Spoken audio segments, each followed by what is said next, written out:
আসসালামু আলাইকুম। 2024 টি-20 world cup Bangladesh স্কোয়াডটা দেখলাম। মানে আসলে শেমড, মানে আমার কাছে লজ্জা লাগতেছে। মেহেদী হাসান মিরাজের মতো প্লেয়ারকে তারা ওয়ার্ল্ড কাপ দলে রাখে নাই। মানে এমন আনএক্সপেক্টেড সিদ্ধান্ত আসলে তারা যে কীভাবে নিল একমাত্র তারাই জানে। তারা যে কত বড় জ্ঞানী এরকম একটা সিদ্ধান্ত থেকে বুঝলাম।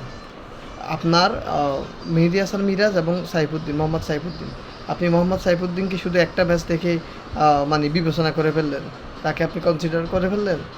আপনি তো এটা তো করতে পারেন না।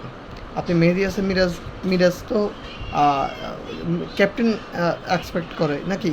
শান্তর সে মিরাজকে যদি শান্ত যদি 5 পয়েন্ট পায়, আমি মিরাজকে দিব 20-20 শান্তর কি যোগ্যতা আছে ক্যাপ্টেন্সি করার? I don't know.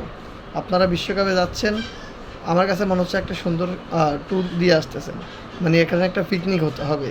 জাস্ট বিসিবির টাকা আছে 900 কোটি টাকা, ওগুলো নিয়ে আপনারা যাবেন আমেরিকা যাই ঘুরে গেড়ে চলে আসবেন।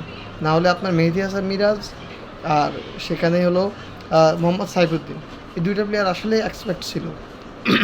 আপনি তানভীর হাসানকে নিয়েছেন, তানভীর হাসানের পরিবর্তে আপনি অবশ্যই সাইফুদ্দিনকে নিতে পারতেন। আমেরিকার পিচ অবশ্যই ফেস সহায়ক, স্পিন সহায়ক নয়। আপনি মেহেদী হাসান মিরাজকে কীভাবে নিলেন না? কোন কমন সেন্স থেকে নিলেন না? এখানে আপনি লিটন কুমার, শান্ত, এর সে তো আপনি আপনার মেহেদী হাসান মিরাজকে নিলে আপনি বেশি নিডেড ছিল দলের জন্য। এটা আসলে এক্সপেকটেশন না। আসসালামু আলাইকুম। শরীর ভালো থাকবেন।